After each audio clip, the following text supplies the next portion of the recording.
Hello there, Wolves fans. Welcome to another Fancast match preview for Wolves versus Liverpool, Saturday, 17:30, which in real world is 5:30. One of the better kick-off times of the weekend, I think. You can spend that little bit more time in the pub, get a little bit more alcohol down you, which sometimes, as Wolves have played lately, softens the blow, shall we say. Been another tough game for Wolves. Feel like I'm repeating myself every week on these videos, but Liverpool come into town in decent form. Arne Slot, there's kind of the transition hasn't been too bad, but their Gravenberch has kind of settled into that kind of deep midfielder role and looks settled in there now, which he didn't really find his space under Klopp, did he really? Alisson's back, so it doesn't really make too much difference really because Kelleher's a decent keeper, but having their first choice back kind of does open up probably more passing for him and the long balls over the Salah. How many times have we seen that over the years in various games?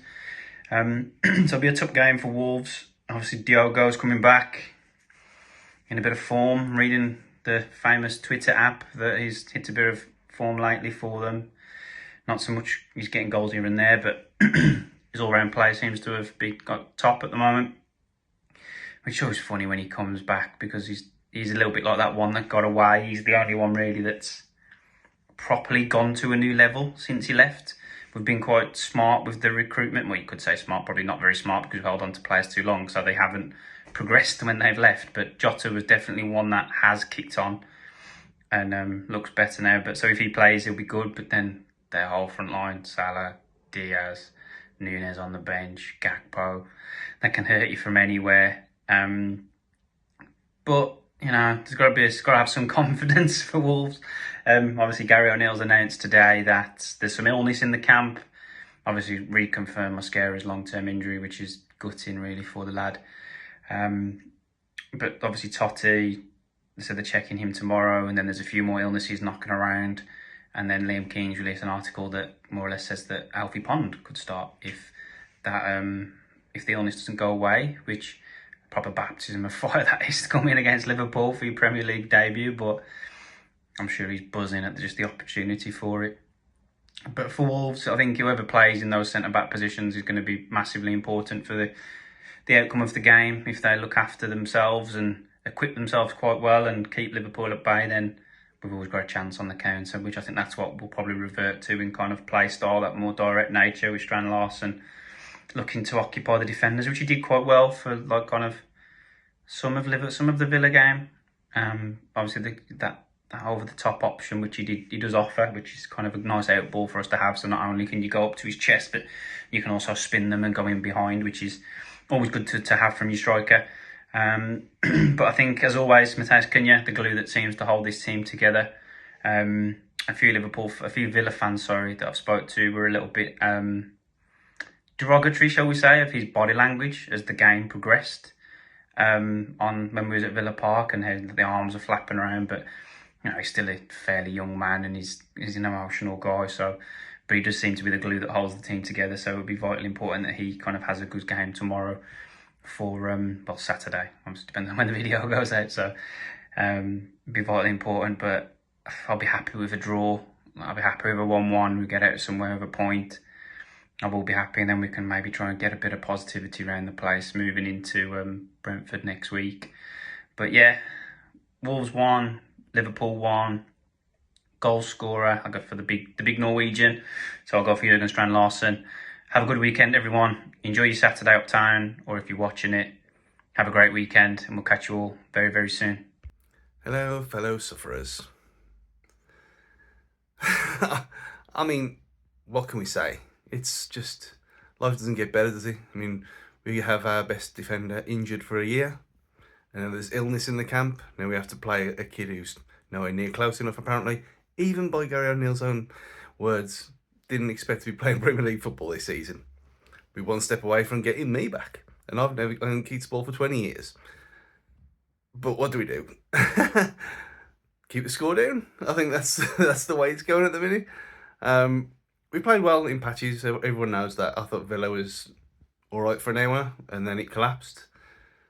Collapsing at games is the story of our season, isn't it? So if you didn't laugh, you'd be crying your eyes up every week, every day, and every waking hour this season so far. You look and you think common sense says we go to a back three, back five, but we haven't got the players to do it unless you play Lamina there or you play someone else out of position.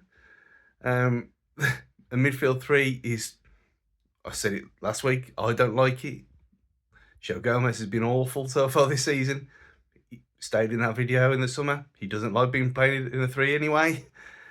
So it's going to be a three, isn't it? Who knows? For me, I'd go 3-5-2, back to what we know, and just kind of plod along and see if we can get something. Because if we try and go toe-to-toe with Liverpool, the way we've got the squad shaped at the minute, with the luck that we've had with injuries, with this magical illness that we've now got, on the back of the wonderful John Percy exclusive today, doom.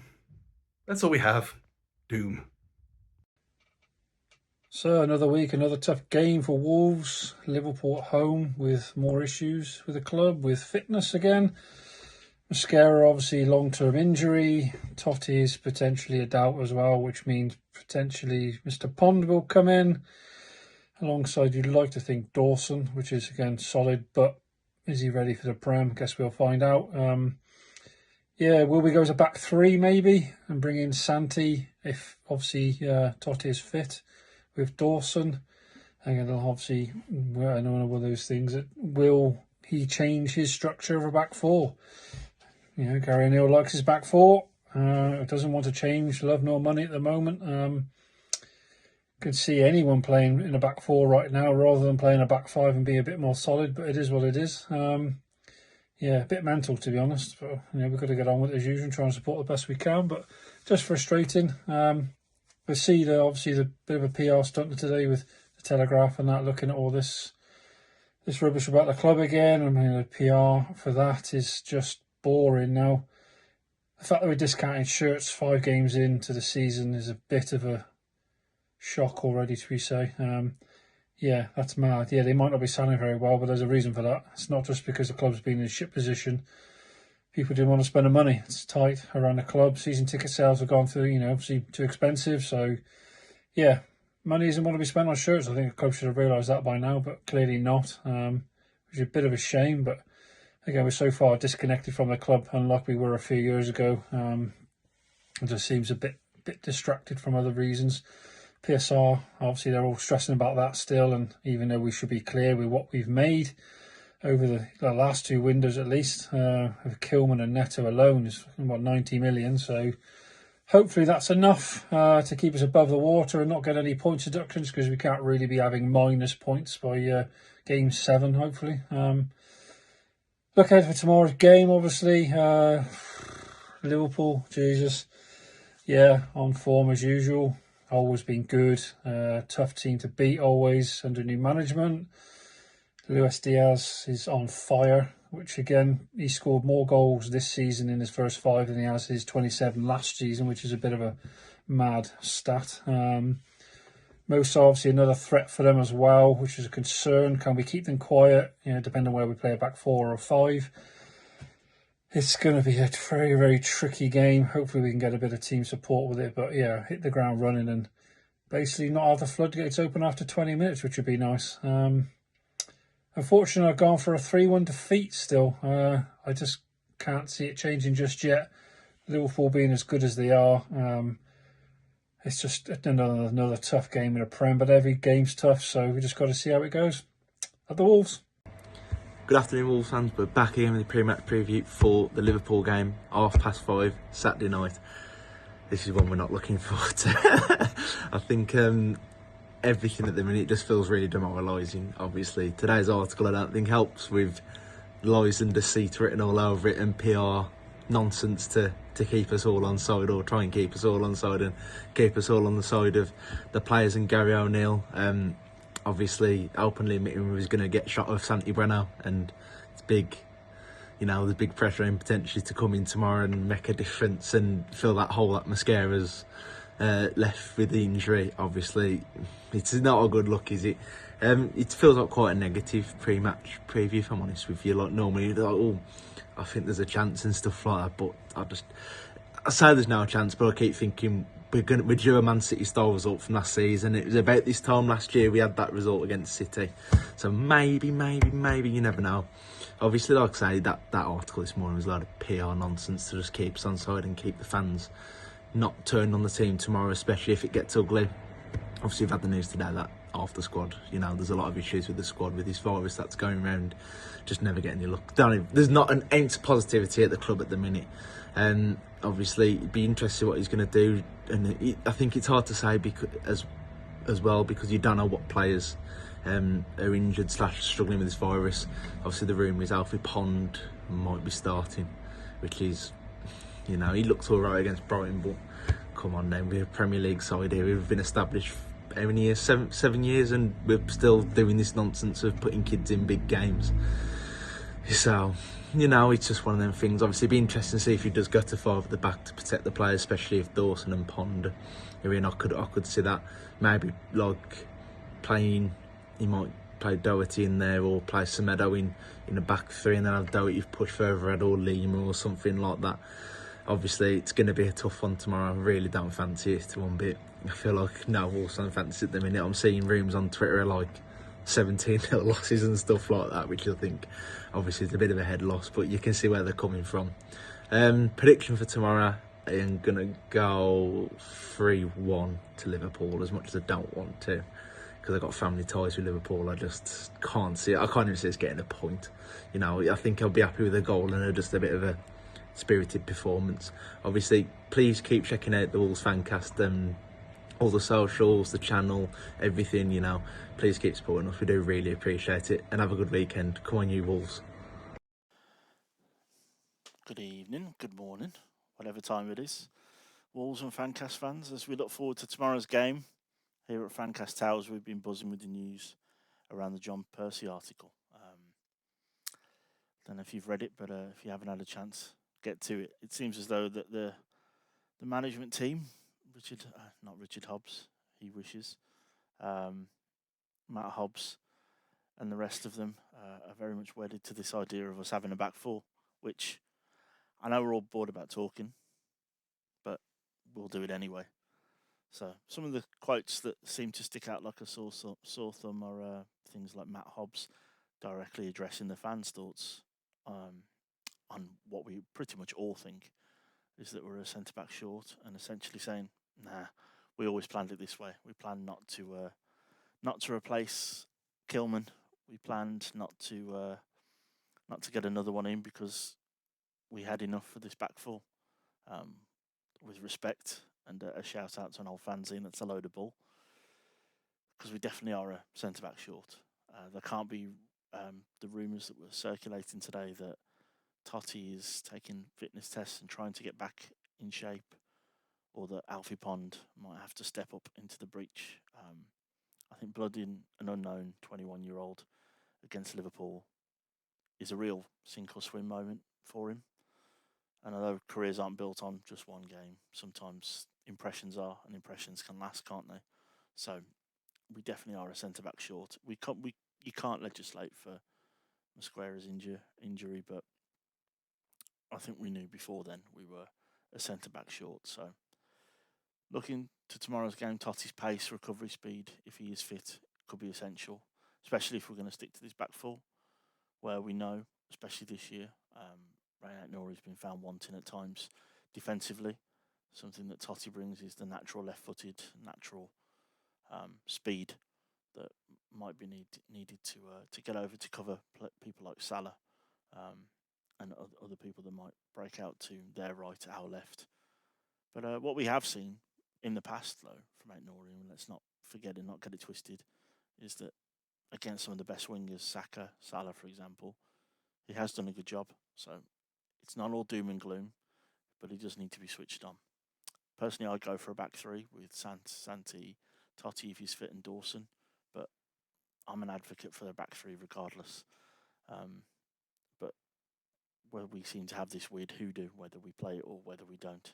But carry on, Neil knows more than me, I'm sure. So the article also I think is as defensively as defensively as we need to be tomorrow, with Hobbs, Jeff, and O'Neill all advocating for their summer's work, saying we did the best we could, and we haven't spent a lot because we couldn't spend a lot.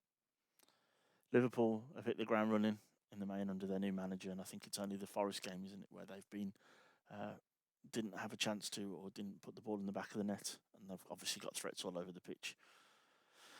I think for me, something to look out for is we're very susceptible to set pieces, and we have been since the start of the season.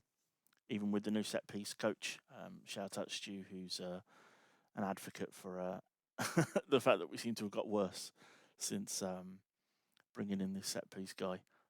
And we know with Trent, McAllister, and some of the others that are in the team, they've got the quality to deliver not only from a dead ball, but a moving ball. So there can't be any room tomorrow for an early set piece goal like we've seen.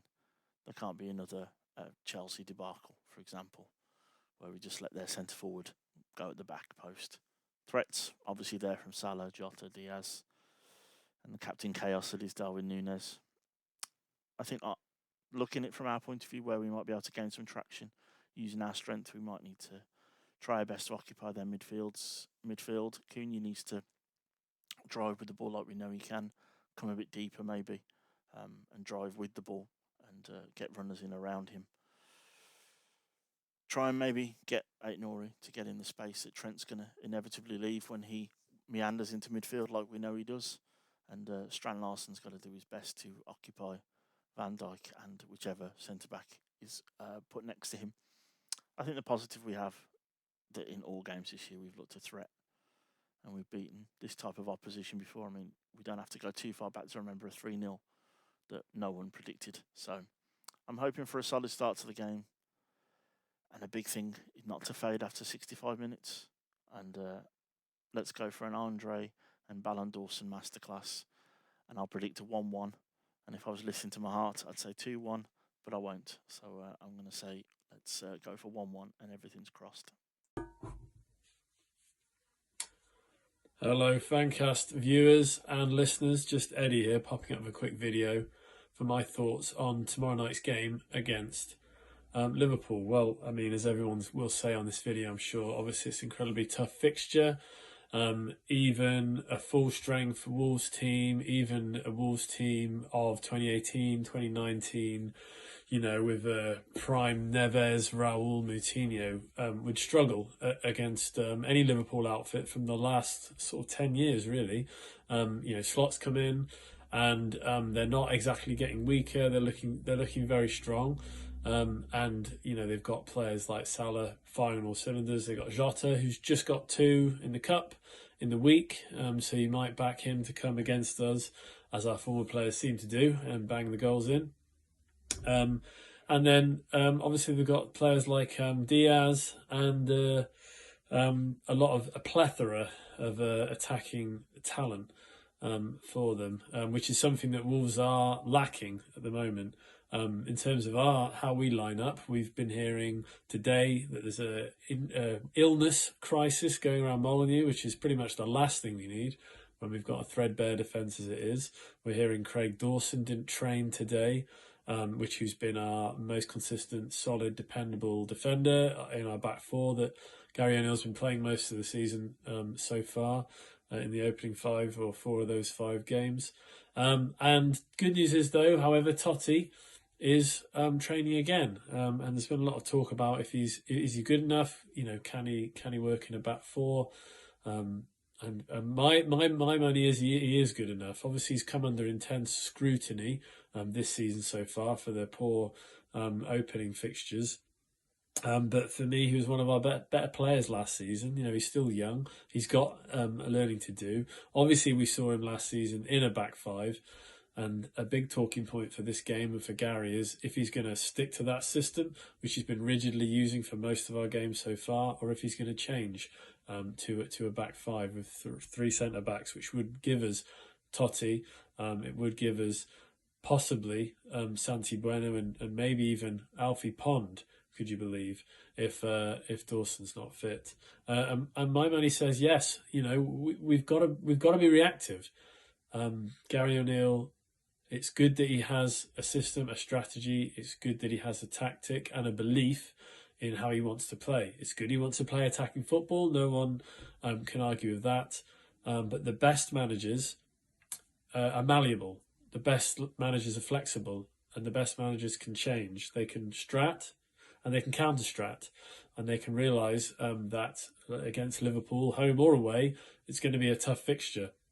We don't want to sit 10 behind the ball, but at the same time we will need a back five. And if Alfie Pond's not ready, then it'll be Matt Doherty stepping up in a role he has occasionally done for us before, being a centre back in a three with two wing backs either side of him. A score prediction for tomorrow. I mean, a couple of years ago, obviously we saw a very famous Wolves win 3-0. Dawson on his debut scoring, and Ruben Neves as well. We were 2-0 up on that match after 12 minutes. No one backed us then. It's 11 versus 11 at the end of the day. Anything could happen. I think it would be, if I was a betting man, obviously, of course, it would be on a Liverpool win. With our defence, if Gary's playing 4 at the back, they could be scoring 3 or 4 goals. But let's hope he changes to a back 5 and we show a bit more defensive rigidity. Look, we've got one of the best midfielders in the Premier League, Andre, who's looked tremendous. We've got Mario Lemina looking brilliant. I love João Gomez as well, although he's possibly not having his best start this season. He's still an absolutely tremendous player, and watching him doggedly dive in, tackle after tackle, winning the ball back, pressing, is a beautiful thing to behold.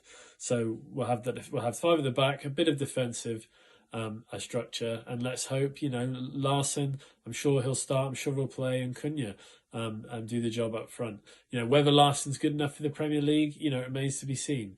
But he certainly tries, he certainly runs, he certainly puts a shift in. Maybe tomorrow will be his day. Maybe Cunha can build on the great goal he got for his last game as well. So come on, Wolves. Obviously, score prediction. Let's go 2-1 Wolves. Let's do a bit. Not very unlikely. Let's be honest, but it could happen. But yeah, come on. Anyway, come on Wolves tomorrow night. And yeah, thanks for listening.